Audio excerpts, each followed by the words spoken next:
Hare Krishna, Gauranga, Happy Govardhan Puja. We're going to look at the next 30 key verse of the Bhagavad-Gita. We're still in chapter 9. As I said, quite a few grouped in here. This is the most confidential knowledge. Very, very sweet chapter of the Bhagavad-Gita. So this is 9.13, speaking about who is a Mahatma, or a pure devotee of the Lord.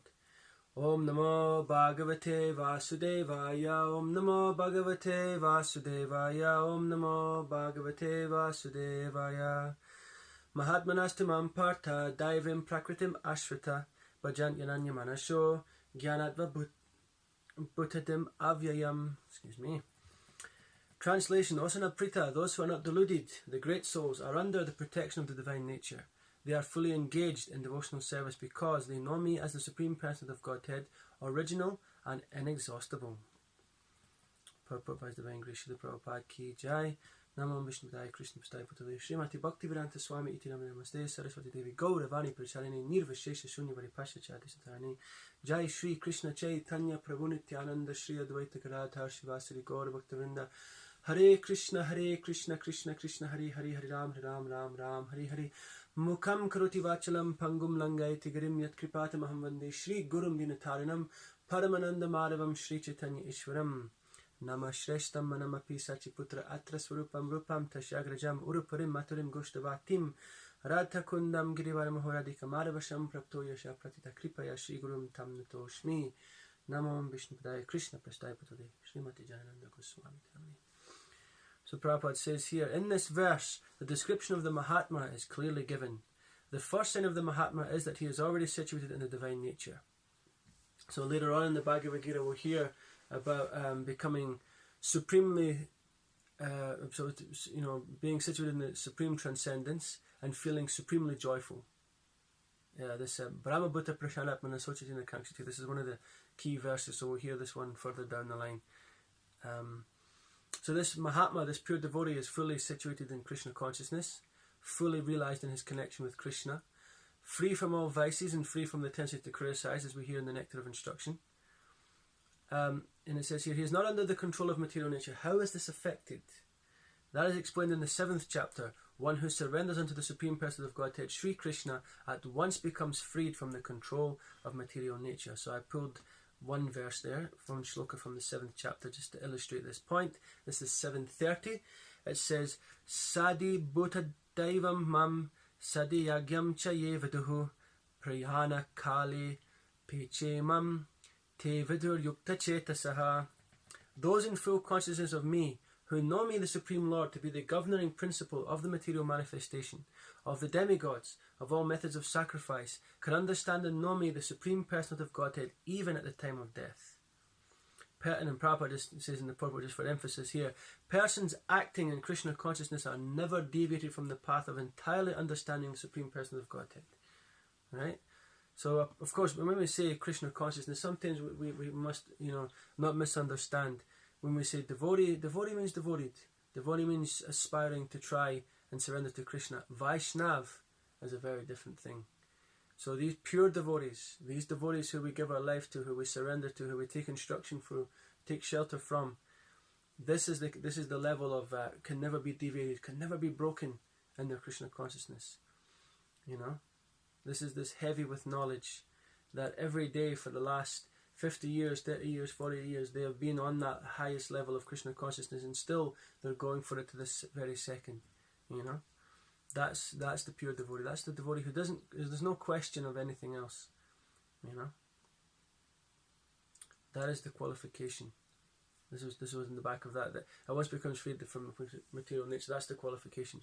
One can become free from the control of material nature as soon as he surrenders his soul to the Supreme Person of Godhead. And there's a definition given in Sanskrit of a Mahatma, and it's called Trikarana Shuddhi. Yeah, so 3 things, Trikara. Unity of thought, word and deed. And we usually have this in the sannyas ashram. It says that the danda, the 3 parts of the danda, mind, body and words. Right? So you surrender all those things. And I always quote this, Tateno Kam Pamsa Samikshamano, that one who continues to just keep going, and offers everything with his mind, body and words. He's liberated. So you at that point again, when you've given everything you have, without question, that's a Mahatma. Yeah? It's not just about being an expert meditator or an expert speaker, or being a bit more renounced in that you can just give up your bodily attachment and so on and so forth, giving up sex life. These things are not a Mahatma. There's many so-called Mahatmas who have done, in many senses, great things, either bodily austerities or pious activities or some show of spirituality. But the real Mahatma is that one who has given his whole entire life with full surrender to Krishna, and by that potency of surrender, or that comes from his surrender, should I say, he's able to take others to that lotus feet of Krishna, and they can also give their lives. That is the pure devotee of the Lord, who can spark off, so many more people. And it says that, if you want to preach, you have to be empowered. It's the verse in the Chaitanya Charitamrita. I'm just trying to remember how it goes off the top of my head. Tara Pravartana, But anyway, basically, that to do Sankirtan, you have to be empowered. And then the second verse after that, Lord Chaitanya says, the fact that you are doing Sankirtan, the fact that you're preaching, means you've been empowered. So there's no way you can preach without being empowered. The fact, and if you are preaching, understand then that you've been given the mercy. So that's that pure devotee. He's out there, he's just flowing with the electricity of Krishna consciousness, and he's just boom, boom, sparking off people left, right and centre. And they're not just, sparked off and going, whoa, what hit me there? Anyway, forget about it. They're coming to Krishna consciousness, they're sticking in Krishna consciousness, they're flourishing in Krishna consciousness. That's the pure devotee. Srila Prabhupada's disciples and so on and so forth, they were set alight with Krishna consciousness. And yeah, okay, some didn't make it. We know that there is always some horror stories. We be realistic and real about these things. But the ones who were truly and deeply affected are still here to this day, and they're now leading our movement, and they're sparking off so many generations of devotees now. Being marginal potency, as soon as the living entity is freed from the control of material nature, he is put under the guidance of the spiritual nature. The guidance of the spiritual nature is called Daivi Prakriti, a divine nature. So when one is promoted in that way, by surrendering to the Supreme Person of Godhead, one attains to the stage of a great soul, Mahatma. The Mahatma does not divert his attention to anything outside Krishna, because he knows perfectly well that Krishna is the original Supreme Person, the cause of all causes. There is no doubt about it. Such a Mahatma or great soul develops through association with other Mahatmas, pure devotees. So this is one key thing that happens, is that a pure devotee has to take association. And pure devotees, what do? They're always chanting, always bowing down, always endeavouring, to serve Krishna. And they discuss. What do? Arjuna asks Krishna this. What is their activities? How do they walk? How do they think? How do they act? And you can see that they're always perfect in their activities, the pure devotees. And what do you see when advanced devotees get to, even in a ISKCON movement, what do devotees do when they get together?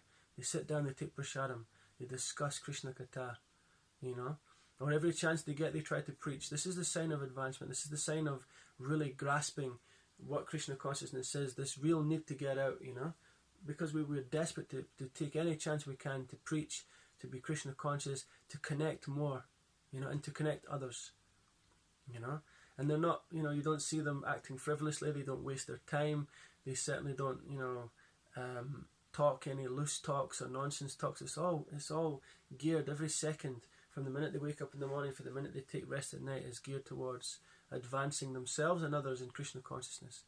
So this is how the pure devotee acts.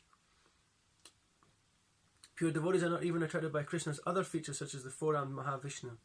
They are simply attracted by the two-armed form of Krishna. This is what happened to Arjuna, right? Later in the next, 2 chapters away, 11th chapter of Bhagavad-Gita, we discuss how Arjuna wanted to see the Virat Rupa, the universal form. And after being spooked by, and almost in one sense, the ghastly display of sheer power and energy, the Lord's form expanding all over the whole universe, and flames and creation elements and so on and so forth, and people dying and being reborn and all that, it's just completely bewildering to the mind, And then, okay, let me see your Mahavishnu form. Okay, beautiful four-armed form, standing on the lotus flower. But then, now let me see the form you display to your puremost devotees, your Vrindavan devotees, your two-handed original form. So the pure devotees are only interested in Krishna. We know that this movement is meant for Krishna consciousness, the Hare Krishnas, the Sankirtan movement of the holy name, the Mahamantra holy name. As Andhra Prabhu used to say, not the Ram holy name, please, not the Narayan holy name, please, not the Nrsimha holy name, please, Krishna name, Shat Krishna Nam Saritaja Pratapya Vidya, this verse in the Nectar of Instruction, chanting that holy name is sweet. Krishna's name is sweet, or this Madhuri Madhuri BOP, BOP Mangalam, this verse, Kevalastikam, the holy name is sweeter than the sweetest, Krishna's name is sweeter than the sweetest. So the purest advanced devotees, they're looking for Krishna. Even Lord Chaitanya is the Supreme Person of Godhead, completely non-different. When they were saying, you're Krishna, no, don't say that, I don't want to hear that, I've come to give you Krishna Prema, because yes, worshipping Lord Chaitanya is that safe way to enter into Radha Krishna Leela. But the Yuga Dharma that Lord Chaitanya established was the chanting of Hare Krishna, Krishna Krishna, Hare Hare, Hare Rama, Rama Rama, Hare Hare. And we can certainly throw in, of course, Lord Nityananda, he said, those who chant Gauranga will gain my full mercy. And Lord Chaitanya is obviously saying, those who chant Nityananda, Nityananda Ram Jaya, Nityananda Ram, Nityananda Ram. We used to have this in our Scottish temple. So much Nitai Gauranga, Nitai Gauranga, Nitai Gauranga, Jaya Gaura Hari, Jai Nityananda Ram, Jai Nityananda Ram. We used to go on with this chanting so much, because we had also wanted to get the mercy of the two most merciful lords, Nitai Nimai, the benediction moons, Gaura Nitai, we wanted to get their mercy so that we can chant the holy name with that purpose. Not just that chanting Gauranga or chanting Nityananda is the Yuga Dharma. No, we chant the Panchatattva Mahamantra, we chant Gauranga, Nityananda, so that we can become empowered to chant the holy name. And we hear this Kodanitai. This is the shloka for getting empowerment, Lord Nityananda is giving the holy name away. So this is what we chant. And the last bit here, nor are they concerned with any form of demigods or over human beings. So we heard this point in the last class. Do not get swayed off by demigods. They meditate only upon Krishna and Krishna consciousness. They are always engaged in the unswerving service of the Lord in Krishna consciousness. Srila Prabhupada Ki Jai, Nitai Gaura Premanandi, Hari Hari Bol.